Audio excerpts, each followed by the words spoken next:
Sa video natin ngayon mga maestro ay pag-usapan pa rin natin itong tungkol sa PBB 2023. Ayan, so marami nga pong mga kumakalat po na post sa Facebook and sa YouTube, ano po mga maestro. Simula po ito nung isang araw, no, na itong tungkol nga dito sa PBB 2023. And actually, tayo din po ay nagawa na rin natin yan ng video kahapon, ano po, nasa channel po natin yan, yung tungkol nga dito sa PBB 2023. Ngayon, ang tanong ng ilang mga kamaestro natin, hindi lang mga kamaestro natin, kundi yung ibang mga government employees, no? Kailan daw ba talaga at magkano itong ating PBB 2023? Actually po, ano po, nung pinuntahan po natin yung website po no ng PBB Secretariat, ang nakikita po natin ang mga post na kumakalat ngayon sa Facebook and YouTube, yun po ay guidelines lamang tungkol sa PBB 2023. Ibig sabihin, magre-release pa rin po talaga, no, 100% magre-release pa rin ng PBB 2023 sa mga government employees. Pero ang tanong dyan, lahat ba? Of course, pwedeng maging lahat, pwedeng maging hindi. Paano magiging pwedeng lahat? Kapag lahat pong agency ay naging eligible, lahat po syempre magkakaroon ng PBB 2023. Pero kapag mayroong mga agency na hindi po eligible, ibig sabihin hindi po sila, yung kanilang score ay hindi umabot po no doon sa kailangan ma-achieve na points or grade, so hindi po sila maging eligible sa PBB 2023. Ngayon, ang sunod na tanong dyan, meron na ba mga agencies na available na or eligible na para nga dito sa PBB 2023? Well, chinek po natin, mga kamaestro, para sa kaalaman po ng lahat, chinek po natin yung website mismo ng PBB Secretariat. And hindi ko naman lahat na inisa-isa lahat ng agency kasi ang dami syempre nun mga kamaestro. So hindi ko na po siya tinek isa-isa.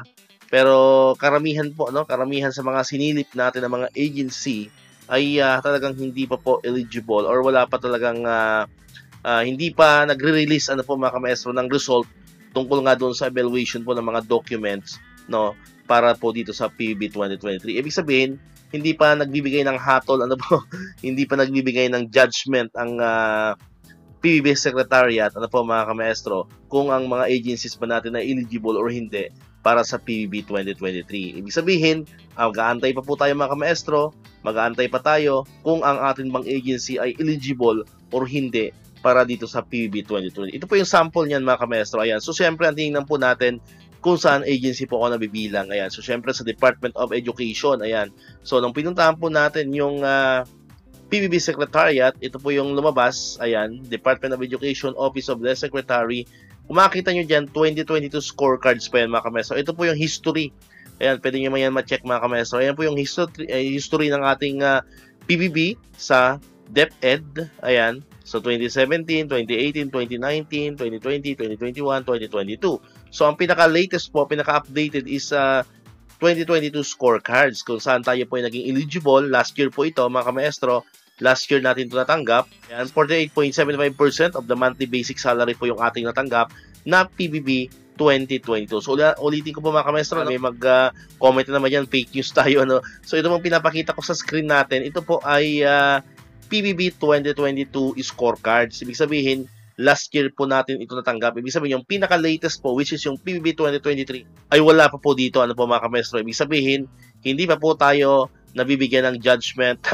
Hindi pa po tayo nabibigyan ng grade ng PBB Secretariat. So, mag-aantay po tayo. And based naman po sa history ng PBB, usually kadalasan nag-release po sila ng, ng result is kung hindi man February, is March.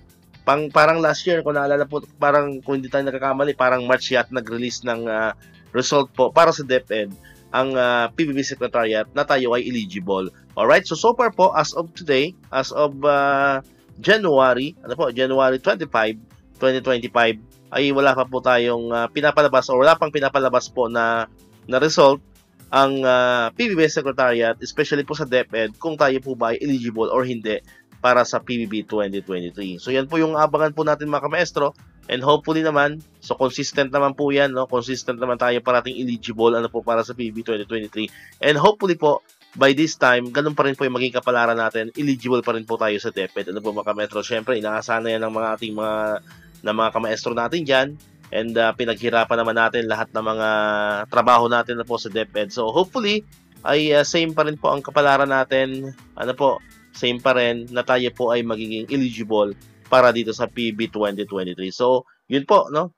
To clear, wala pa po tayong or hindi pa po tayo officially, hindi pa po officially makakaroon tayo ng PBB 2023 kasi nga hindi pa po naglalabas ng result ang PBB Secretariat kung tayo po ay eligible or hindi para sa PBB 2023. Ayan. So, abang-abang na po kayo sa channel natin, no? Kasi kung may mga bagong development naman po tungkol dyan sa PBB 2023, ay agad-agad po natin yung babalita dito sa ating YouTube channel. Ayan. Kaya kung di ka pa nakakapag-subscribe, click mo na ang subscribe button dyan para ikaw yung unang nakapanood ng mga videos na ina-upload natin. Katulad to, yung mga updates pa rin about sa PBB 2023 and other benefits po ng mga teachers and other government employees. And syempre, click mo na rin ang notification bell button para ma-notify ka, always updated ka pag may mga bago tayong uploaded na videos. So muli, maraming salamat sa inyong panonood at pakikinig.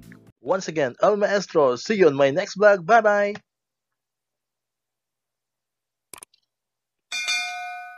1, 2, 3